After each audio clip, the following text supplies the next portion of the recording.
নমস্কাৰ প্ৰিয় বন্ধু বান্ধৱীসকল, আপোনালোক সকলোকে স্বাগতম জনাইছোঁ আমাৰ ইউটিউব চেনেল কাঞ্চনজংঘা ক্লাছেছলৈ। অসম চৰকাৰৰ বিভিন্ন কম্পিটিটিভ এক্সামত সহায় হোৱাকৈ আমি আপোনালোকলৈ ভিডিঅ'সমূহ আগবঢ়াইছোঁ। যদি ভিডিঅ'সমূহ চাই আপোনালোকে ভাল পায় তেনেহ'লে চেনেলটো ছাবস্ক্ৰাইব কৰিব, ভিডিঅ'সমূহ লাইক কৰিব আৰু লগৰ যদি কোনোবা বন্ধু বান্ধৱী আছে তেওঁলোকৰ সৈতে আপোনালোকে ভিডিঅ'সমূহ শ্বেয়াৰ কৰিব। প্ৰিয় বন্ধু বান্ধৱীসকল, আমি ইতিমধ্যে পলিটিৰ এটা চিৰিজ আৰম্ভ কৰিছোঁ আৰু এই চিৰিজটোৰ 22টা পাৰ্ট আমি আপোনালোকৰ সৈতে আলোচনা কৰিছোঁ। এইটো 23 নম্বৰ পাৰ্ট। আগৰ পাৰ্টকেইটা যদি আপোনালোকে চোৱা নাই তেনেহ'লে চাই ল'ব, তাতে মই যথেষ্ট গুৰুত্বপূৰ্ণ কিছু প্ৰশ্ন ইনক্লুড কৰিছোঁ। 23 নম্বৰ পাৰ্টৰ প্ৰথম প্ৰশ্নটোলৈ গৈছোঁ। লোকসভাৰ কোৰম কিমান, অৰ্থাৎ লোকসভাত কিমান সদস্য উপস্থিত থাকিলে লোকসভাৰ বৈঠক আৰম্ভ হ'ব? উত্তৰটো হ'ব যে লোকসভাৰ কোৰম 10/1, অৰ্থাৎ সদস্যসকলক 10 ভাগ কৰি 1 ভাগ সদস্য উপস্থিত থাকিব লাগিব। 2 নম্বৰ প্ৰশ্নটোলৈ গৈছোঁ। ৰাজ্যসভাৰ বিষয়ে সংবিধানৰ কোনটো অনুচ্ছেদত উল্লেখ আছে? ৰাজ্যসভাৰ বিষয়ে সংবিধানৰ কোনটো অনুচ্ছেদত উল্লেখ আছে? উত্তৰটো হ'ব অনুচ্ছেদ 80ত সংবিধানৰ ৰাজ্যসভাৰ বিষয়ে উল্লেখ আছে। মনত ৰাখিব, অনুচ্ছেদ 80ত সংবিধানত ৰাজ্যসভাৰ বিষয়ে উল্লেখ আছে। গুৰুত্বপূৰ্ণ প্ৰশ্ন, এই প্ৰশ্নটো মনত ৰাখিব। 3 নম্বৰ প্ৰশ্নটোলৈ গৈছোঁ। ৰাজ্যসভাৰ কিমান চনত গঠন কৰা হৈছিল?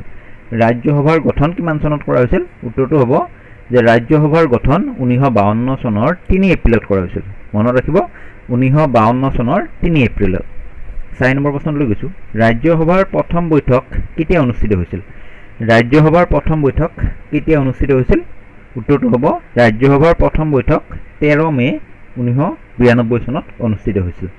ৰাজ্যসভাৰ প্ৰথম বৈঠক 13 মে 1992 চনত অনুষ্ঠিত হৈছিল। 5 নম্বৰ প্ৰশ্নটোলৈ গৈছোঁ। ৰাজ্যসভাৰ সদস্যৰ সংখ্যা কিমান? ৰাজ্যসভাত মুঠ কিমান সদস্য আছে? উত্তৰটো হ'ব ৰাজ্যসভাৰ সদস্যৰ সংখ্যা 250 জন। মনত ৰাখিব। ৰাজ্যসভাত কিমান আসন অনুসূচিত জাতি আৰু অনুসূচিত জনজাতিৰ বাবে সংৰক্ষিত? মনত ৰাখিব, লোকসভাৰ SCৰ বাবে সংৰক্ষিত 84, STৰ বাবে সংৰক্ষিত 47 আৰু ৰাজ্যসভাত আসনৰ সংৰক্ষণৰ ব্যৱস্থা নাই। মনত ৰাখিব, ৰাজ্যসভাত আসন সংৰক্ষণৰ ব্যৱস্থা নাই।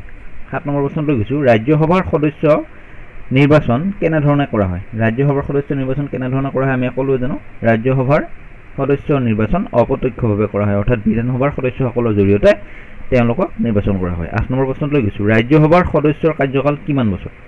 ৰাজ্যসভাৰ সদস্যৰ কাৰ্যকাল 5 বছৰ। মনত ৰাখিব। প্ৰিয় বন্ধু বান্ধৱীসকল, যদি আপোনালোকে আমাৰ ছ'চিয়েল মিডিয়া প্লেটফৰ্মৰ সৈতে জড়িত হোৱা নাই তেনেহ'লে কাঞ্চনজংঘা ক্লাছেছ নামৰ এটা ফেচবুক পেজ আছে, এই পেজটোৰ সৈতে আপোনালোকে জড়িত হ'ব পাৰে। তাত মই এক্সাম ৰিলেটেড ইনফৰ্মেশ্যন আৰু ভিডিঅ'ৰ লিংকসমূহ তাতে শ্বেয়াৰ কৰোঁ। 9 নম্বৰ প্ৰশ্নটোলৈ গৈছোঁ। ৰাজ্যসভাৰ সভাপতিৰ কাৰ্যকাল কিমান বছৰ? ৰাজ্যসভাৰ সভাপতিৰ কাৰ্যকাল কিমান বছৰ? উত্তৰটো হ'ব ৰাজ্যসভাৰ সভাপতিৰ কাৰ্যকাল 5 বছৰ। উপ ৰাষ্ট্ৰপতিয়ে ৰাজ্যসভাৰ সভাপতি হিচাপে কাৰ্যনিৰ্বাহ কৰে। 10 নম্বৰ প্ৰশ্নটোলৈ গৈছোঁ। ৰাজ্যসভাই বিত্ত বিধেয়ক কিমান দিন ৰাখিব পাৰে? ৰাজ্যসভাই বিত্ত বিধেয়ক কিমান দিনলৈ ৰাখিব পাৰে? উত্তৰটো হ'ব যে ৰাজ্যসভাই বিত্ত বিধেয়ক 14 দিনলৈ ৰাখিব পাৰে। 14 দিনৰ পিছত তেওঁলোকে সেই বিত্ত বিধেয়কখন অনুমোদন কৰিবলৈ বাধ্য। এই প্ৰশ্নটো অত্যন্ত গুৰুত্বপূৰ্ণ, আপোনালোকে মনত ৰাখিব। 11 নম্বৰ প্ৰশ্নটোলৈ গৈছোঁ। উপ ৰাষ্ট্ৰপতিৰ বিৰুদ্ধে মহা অভিযোগৰ প্ৰস্তাৱ কোনখন সদনত আনিব পাৰি? মনত ৰাখিব, উপ ৰাষ্ট্ৰপতিৰ বিৰুদ্ধে মহা অভিযোগৰ প্ৰস্তাৱ ৰাজ্যসভাত আনিব পাৰি। 12 নম্বৰ প্ৰশ্নটোলৈ গৈছোঁ। সাংসদৰ বিষয়ে সংবিধানৰ কোনটো অনুচ্ছেদত উল্লেখ আছে? অৰ্থাৎ লোকসভা, ৰাজ্যসভা এই দুখনক আমি সংসদ বুলি কওঁ। এই সংসদ দুখনৰ বিষয়ে ক'ত উল্লেখ আছে? উত্তৰটো হ'ব যে সংসদৰ বিষয়ে অনুচ্ছেদ 79ত উল্লেখ আছে। সংসদৰ বিষয়ে সংবিধানৰ 79 নম্বৰ অনুচ্ছেদত উল্লেখ আছে। মনত ৰাখিব। 13 নম্বৰ প্ৰশ্নটোলৈ গৈছোঁ। সংসদৰ প্ৰশ্নকাল কি? Question hour. কুৱেশ্যন আৱাৰ বুলি কাক কোৱা হয়? মনত ৰাখিব যে সংসদৰ কাৰ্যসূচী প্ৰশ্নকালেৰে আৰম্ভ হয় 11ৰ পৰা 12 বজালৈ। এই সময়ছোৱাত বিভিন্ন ধৰণৰ প্ৰশ্ন সদস্যসকলে মন্ত্ৰীসকলক সুধিব। 14 নম্বৰ প্ৰশ্নটোলৈ গৈছোঁ। সংসদৰ শূন্যকাল মানে 0 আৱাৰ মানে কি? অত্যন্ত গুৰুত্বপূৰ্ণ প্ৰশ্ন, মনত ৰাখিব। 0 আৱাৰটো আহি থাকে যে সংসদৰ 0 আৱাৰ বা শূন্যকাল মানে কি? উত্তৰটো হ'ব সংসদৰ প্ৰশ্নকালৰ পিছৰ সময় হ'ল শূন্যকাল বা 0 আৱাৰ।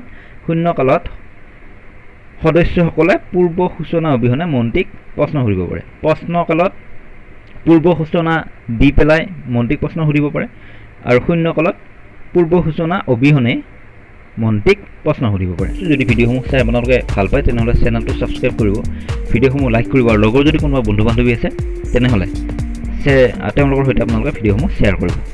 ধন্যবাদ।